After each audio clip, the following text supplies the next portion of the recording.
Well, good morning. It's Crazy Cheap Chick, and I'm going to start with a little bit of a rant today.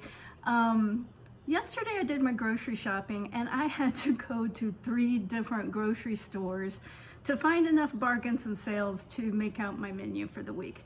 Normally I go to one store and I find enough to be just fine, and I like shopping at just one store because the Dillon's, Kroger, whatever they call it in your area, they've been giving double fuel points, and so I like to shop at that store just to get my fuel points all at the same store because I don't drive a lot. It's just here around town, and I only fill up my car maybe every 3 to 4 weeks. And so this month when I filled up, I had 95 cents off a gallon. So I prefer to find my groceries at one store, but I had to go to multiple stores.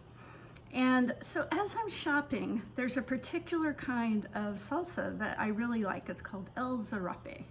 I don't know what that means in Spanish. It must mean delicious because I am like over the moon about that salsa. Well, I go to pick it up, and sometimes they're sold out. Sometimes it's not even in stock. Well, I go to grab it off the shelf, and it's always been $4.99, and now they've raised the price to $5.99. And I had such a bad internal reaction to that. It's not, I mean, if you'd been looking at me, I don't know what the look on my face would have been, but I was just like, oh, I can't believe. I mean, if they had raised it to $5.19, I probably would have went, oh, I can't believe it. But to jump a whole dollar, I just felt such anger inside. And I don't normally feel that way. Yeah, I feel irritation, like, grocery shopping, prices going up, inflation. But I rarely feel like, oh, I can't believe this. And I kind of felt that inside yesterday. And so I'm like, I'm starting a rebellion. Now I've had to ban the El Zarape off of my shopping list because I'm not paying $5.99 for a small jar of salsa. I don't care how good it is. But what I did find on the clearance rack was some, it's red gold tomatoes with pepper, so it's basically Rotel, and it was 19 cents, and there were like 10 cans of it, so I grabbed it all, because I'm greedy, I guess.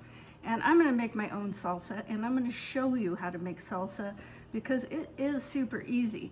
But the reason I don't is it's easier to buy it.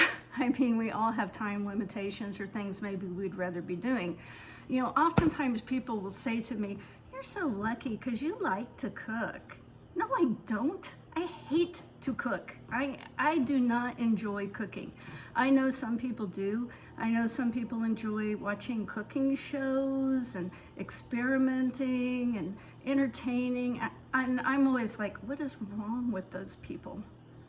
I mean, it's just like so far from my personality. I do not enjoy cooking, but I do enjoy saving money. And that's why I cook, because it is so much cheaper to make your meals than to eat out. So let's make some salsa. So since I had that breakdown moment, I am making my own salsa. Now, my grocery store, which is a Kroger / Dillon's, I don't know, they go by a bunch of different names. Anytime they put produce in a net bag, it's 99 cents. So I was not going to spend $5.99 for, you know, this size jar of salsa when I could buy tomatoes for 99 cents. Plus, I still am getting tomatoes out of the garden, but generally they're not very pretty. They look like this. So what I did is I cut them all in half, and I sprinkled them with some Mexican seasoning. I think I'll put a little cumin on there, and then I'm going to drizzle them with olive oil and roast them in the oven. I've got my oven set on roast at 425, and those tomatoes are coming along nicely. Well, I just took the tomatoes out of the oven, and they are gorgeous. That is some great fire roasted tomatoes. So I do line my pan before I roast them just to make cleanup easier.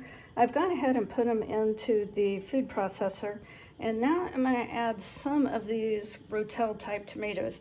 I tasted them. They are super hot, so I'm not going to add a lot. And then I'm also going to squeeze some lime in there.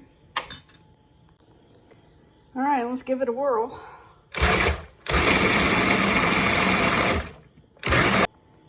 Okay, I tasted it and I felt like it was a little blah. So I'm adding some Mexican, just some generic Mexican spice, some more dried cilantro, some more salt, and some more cumin. And I think I'm gonna put a little bit of V8 juice in it because I like my salsa runny. We're getting there. I added some water because it still was not runny enough to me.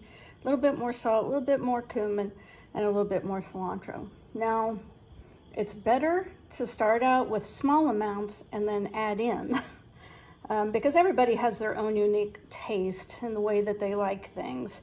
So that's what I do. Mix, taste, add more if needed. Mix, taste, add more if needed. Okay, let's try it. I don't have any chips, so I'm gonna have to use a taco shell. We are getting there. It took way more spices than I remember. Of course, I'm not working off a recipe. And I'm adding about a tablespoon of sugar. That's usually the secret ingredient. Oh yeah, that's it. That sugar sent it over the top. I'm gonna go ahead and water bathe the salsa. Since I'm gonna eat this in the next week or two, this really isn't necessary. And if you were doing it for real, you would probably want it in a taller pan and get your water up a little bit higher. But really all you do is bring the water up to a boil and simmer them for, 15 minutes, 15, 20 minutes. You're just trying to get the heat high enough in that jar to kill any bacteria. But since tomatoes have so much acid and there's a lot of salt and lime in there, I'm not super worried about it. We all make choices every day. I don't want to downplay safety, but this probably is an unnecessary step since we're going to eat this right away. Oh, and when you water bathe or can, you should take a knife or a long something and stick in the jar to get out the air bubbles. Well, friends, thanks for joining me today. I know I was a little bit cranky. I think we're all starting to get stressed out with these grocery prices jumping up the way they are. My dad's a farmer, and I was talking to him, I think it was this morning, and he was telling me how much seed and fertilizer is going up. I could kind of hear the stress in his voice a little bit. Food is just going to keep going up and up, I think. And so we've got to find strategies to combat it. And, my strategy today was I'm not paying that salsa price. I'm making my own. And we'll come up with other strategies as we go along. This is Crazy Cheap Chick. Please keep watching and please like and subscribe.